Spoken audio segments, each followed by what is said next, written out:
A cura de um cego de nascença. Vamos ler juntos a palavra do Senhor. Leiamos. Caminhando Jesus, viu um homem cego de nascença, e os seus discípulos perguntaram: Mestre, quem pecou, este ou seus pais, para que nascesse cego? Respondeu Jesus: Nem ele pecou, nem seus pais, mas foi para que se manifestem nele as obras de Deus. É necessário que façamos as obras daquele que me enviou enquanto é dia. A noite vem, quando ninguém pode trabalhar. Enquanto estou no mundo, sou a luz do mundo. Dito isso, cuspiu na terra e, tendo feito lodo com a saliva, aplicou-o aos olhos do cego, dizendo-lhe: Vai, lava-te no tanque de Siloé, que quer dizer enviado. Ele foi, lavou-se e voltou vendo. No Evangelho de João, capítulo 9, versículo de 1 a 7, texto que lemos, nós encontramos o Senhor Jesus Cristo na cidade de Jerusalém. E nessa cidade ele viu um cego. A Bíblia registra que este era um cego de nascença. Meus queridos irmãos, eu sei, pelo menos um pouco, não é? O que significa ser cego, não que eu seja, ou que tenha sido, mas o meu pai era cego. Ele teve uma enfermidade congênita, outros irmãos também tiveram a mesma enfermidade, e quando ele chegou na idade da adolescência, ele foi perdendo pouco a pouco a sua visão, e quando eu nasci, eu já era pequenininho assim, loirinho, não é? Meu pai já não enxergava mais, e eu era o companheirinho dele, eu era o seu guia, e aonde o meu pai precisava ir, ele colocava as mãos sobre os meus ombros e eu o guiava. Mas eu sempre me perguntava, não é? Porque as crianças têm as suas perguntas, não é? E eu perguntava assim: por que todas as outras crianças têm um pai que enxerga e o meu pai não enxerga? Essa pergunta, quando nós vamos crescendo, ficando adultos, nós passamos a perguntar também perguntas semelhantes, como por exemplo: por que isso está acontecendo comigo? Por que a minha vida se tornou de um momento para outro, não é? Um lugar de tristeza, de escuridão. Às vezes a nossa vida tem reveses e nós perguntamos: por que comigo, Senhor? Por que eu, sendo tão bom, aliás, a gente às vezes pensa, não é assim, que nós somos bons, e por que coisas ruins acontecem com pessoas boas, como se nós fôssemos, mas nós realmente não somos assim. E nós perguntamos, não é? Por que isso está acontecendo comigo? Você já fez essa pergunta em algum momento da sua vida? Eu acho que sim. Eu acho que todos nós, em um momento ou outro, olhamos para Deus e em oração perguntamos, insistimos, né? Por que, Senhor, isso está acontecendo comigo? Foi o que perguntavam para Jesus Cristo a respeito daquele cego. Quando Jesus caminhava pela cidade de Jerusalém, ali avistou um cego de nascença. A Bíblia nos fala que ele já tinha 38 anos de vida, nunca havia visto a luz do sol, e os discípulos então fizeram a mesma pergunta para Jesus: Senhor, por que ele nasceu assim? Foi ele ou foram os seus pais que pecaram?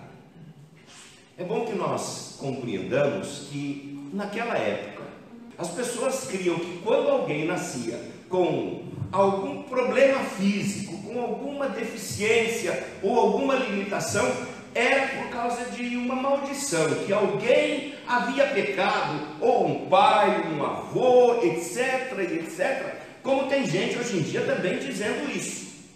Mas Jesus Cristo disse: não foi ele, nem seus pais que pecaram, ou seja, aquilo que estava acontecendo com aquele homem, já há 38 anos, não estava relacionado a nenhum pecado que ele, ou alguém de sua família no passado, houvesse cometido. Então, Jesus Cristo, ele faz uma coisa que não era muito higiênica, não é? Se fosse em época de Covid, não iam permitir que Jesus curasse o cego, ia até mandar Jesus para a cadeia, não é? Mas Jesus cuspiu na areia, fez um lodinho, fez um barrinho, né? Tem criança que está pensando assim, nossa, credo, né? Tipo, Tiago está na cabecinha dele pensando assim, credo, esse barrinho aí, colocou no olho. O cego não pôde nem rejeitar, né? Porque ele não estava vendo o que acontecia. E Jesus disse a ele, vai ao tanque de Siloé e lava o seu rosto. E ele foi, lavou o seu rosto, e o que aconteceu? Ele voltou vendo. Eu queria olhar para esse texto e tirar algumas lições, algumas verdades para a nossa vida, quando nós olhamos para o nosso sofrimento, para o sofrimento humano, ou para coisas que acontecem na humanidade, como por exemplo, essa pandemia que vivemos, e perguntamos, Senhor, por que isto acontece? Esse texto traz algumas respostas importantes, algumas lições. E a primeira delas que eu quero trazer para o coração dos irmãos é que há tribulações em nossa vida, há sofrimentos pelos quais passamos, que tem como objetivo a glória de Deus. Ou seja, quando nós passamos por alguma tribulação, por algum sofrimento, nós que somos crentes, nós que somos servos de Deus, devemos pensar que Deus sempre tem um plano, e o plano primeiro de Deus é glorificar o seu nome. O texto aqui diz, Jesus disse, versículo 3, nem ele pecou, nem seus pais, mas foi para que nele se manifestassem as obras de Deus. Olhem que a palavra obras aqui está no plural, as obras de Deus. O apóstolo Paulo, quando fala a respeito do sofrimento, ele diz o seguinte, que todas as coisas conjuntamente cooperam para o bem daqueles que amam a Deus. Ou seja, Deus tem um propósito, e esse propósito primeiramente é a glória do seu nome, ao revelar a sua vontade, pouco a pouco, paulatinamente, na nossa vida. A história humana, queridos, ela não pode ser resumida em um único momento. Um sofrimento, um tropeção, uma ferida, e dizer o seguinte, o que Deus fez? A pergunta é o que Deus está fazendo, que obras Deus está realizando e que irá realizar talvez no futuro, para glorificar o seu nome em minha vida. Não é uma coisa, mas é a somatória de todas elas, é a obra que Deus está fazendo. Paulo também disse que Deus começou uma obra em nós. Aliás, não uma obra qualquer, ele começou uma boa obra. E essa boa obra, ele há de completá-la, ou seja, Deus está trabalhando em nossa vida, das maneiras mais diferentes, para glorificar o seu nome. Então, querido, ao invés de perguntar por quê, por que isso está acontecendo comigo? Talvez a pergunta mais madura que você possa fazer é a seguinte: como eu posso glorificar o teu nome, Senhor, neste momento da minha vida? Como eu posso glorificar o teu nome, mesmo em meio ao sofrimento? A segunda lição desse texto, que eu quero trazer ao coração dos irmãos, diz respeito aos métodos divinos, que nem sempre são agradáveis, ou nem sempre estão de acordo com a matemática, a conta, os planos humanos. O método de Deus muitas vezes é inesperado, é inusitado. Veja que coisa estranha. Qual foi o método para a cura desse cego? Qual foi? Jesus cuspiu na terra, na areia, fez um lodo. É interessante que na Bíblia, Jesus também curou outros cegos, ou 3 ou 4, porque há relatos distintos de curas de cego. Mas, por exemplo, o cego de Jericó, que era conhecido, não é? A Bíblia fala do seu nome, o seu nome era Bartimeu. Jesus apenas perguntou para ele, não é? que você deseja? E ele disse: eu desejo ser curado, eu quero ver. E Jesus então ordenou que ele passasse a ver, e ele passou a ver. Foi diferente deste. Há um outro cego, cego na cidade de Betsaida. Jesus, isso está em Marcos, Jesus tomou esse cego pela mão, o levou para fora da aldeia, o encontrou na cidade, mas o levou para fora da aldeia.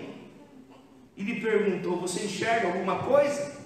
E ele disse: eu não vejo nada, eu estou vendo alguns vultos. Essas pessoas para mim parecem árvores, ou seja, não estou conseguindo ver. Então Jesus tocou nos olhos daquele cego da cidade de Betsaida e ele foi curado. Depois, pouco tempo depois, Jesus encontrou com outros 2 cegos. Aliás, esses 2 cegos é que foram atrás de Jesus Cristo e gritavam bem alto: filho de Davi, tem piedade de nós. O texto nos diz que, tendo chegado a casa, eles se acercaram. Jesus se acercou dos cegos e perguntou: vocês creem que eu posso curar vocês? E eles responderam: sim, Senhor, nós cremos. E Jesus tocou-lhe os olhos e lhes disse: faça convosco assim como vocês creem. E os seus olhos se abriram. Percebem, queridos, como os métodos de Deus são diferentes para cada situação, para cada momento. Talvez você tenha planejado uma vida: eu quero ser santo diante de Deus, e Deus escolhe um método para santificar a sua vida. Às vezes não é aquilo que você tinha planejado, mas Deus escolhe os métodos. Quando Naamã estava enfermo de lepra, e ele soube que havia um profeta que poderia curá-lo, Naamã, então, um homem rico, se dirige até aquele profeta Eliseu e lhe pergunta, não é? Olha, eu tenho esse problema, o que eu posso fazer para ser curado? O profeta disse: vai ao rio e se lava 7 vezes.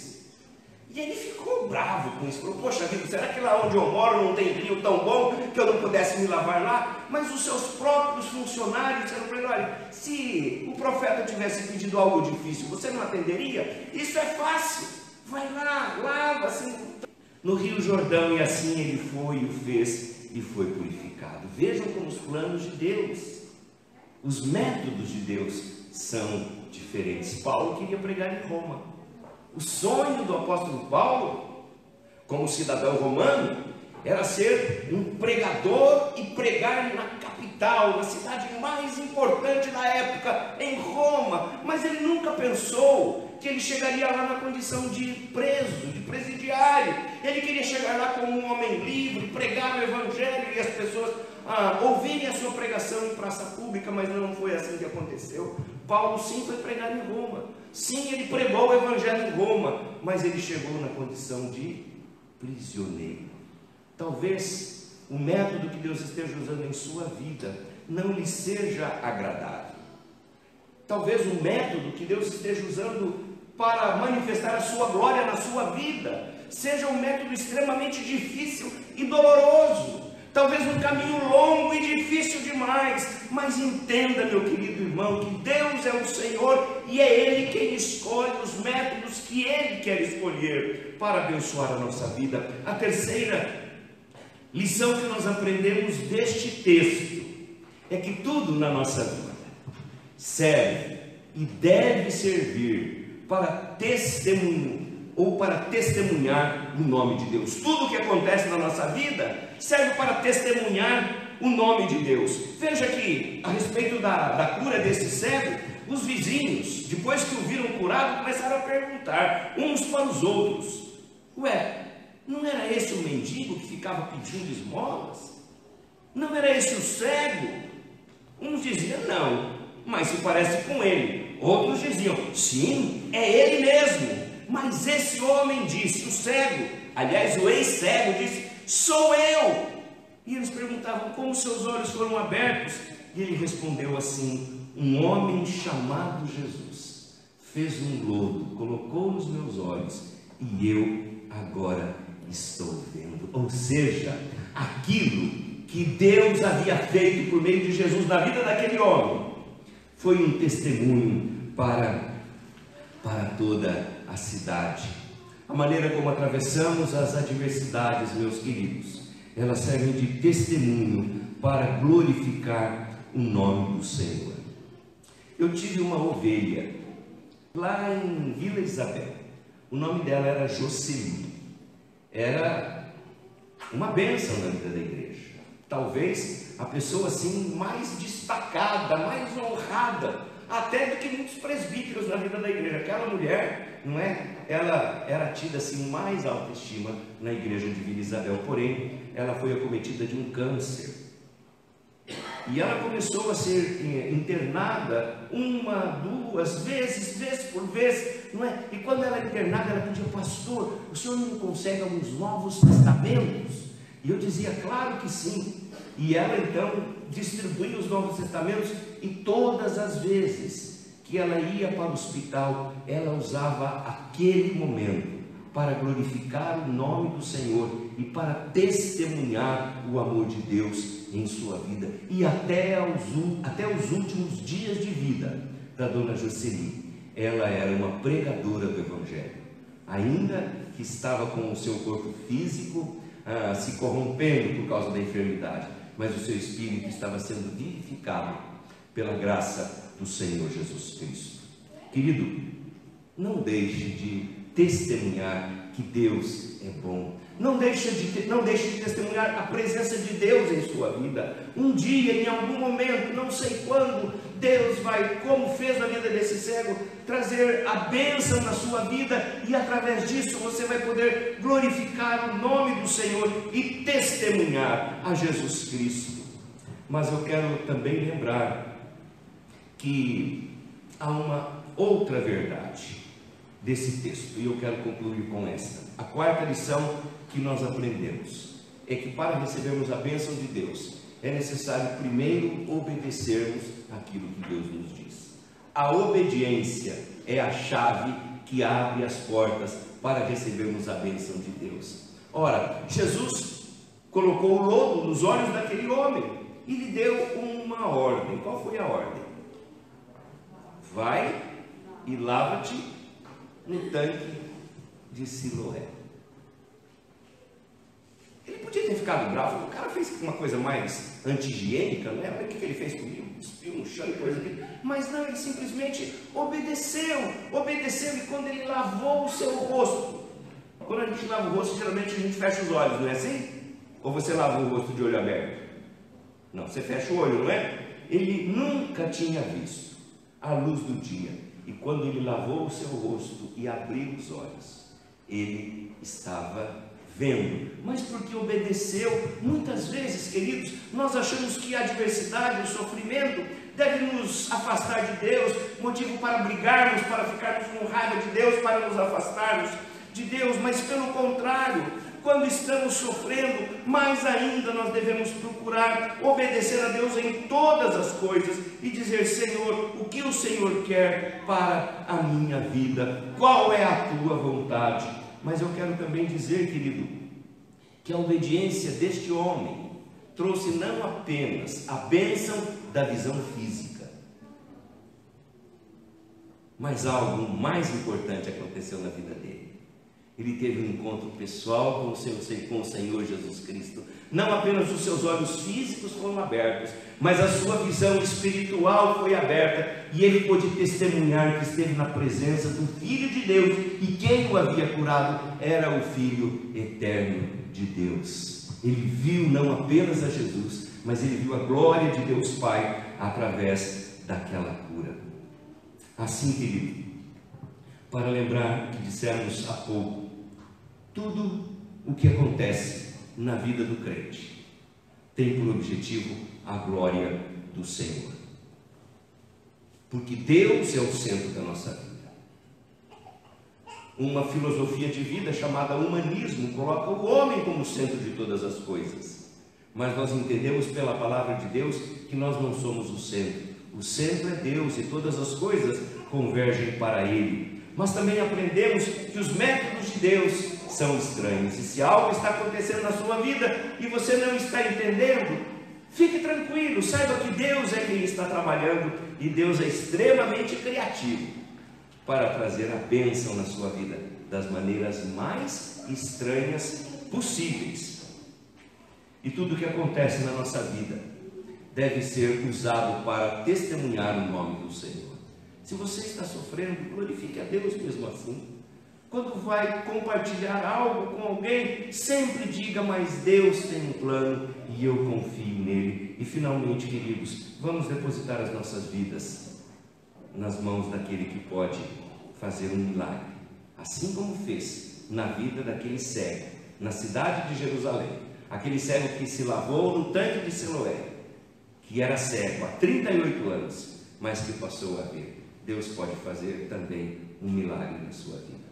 Creia nisso e receba a bênção do Senhor.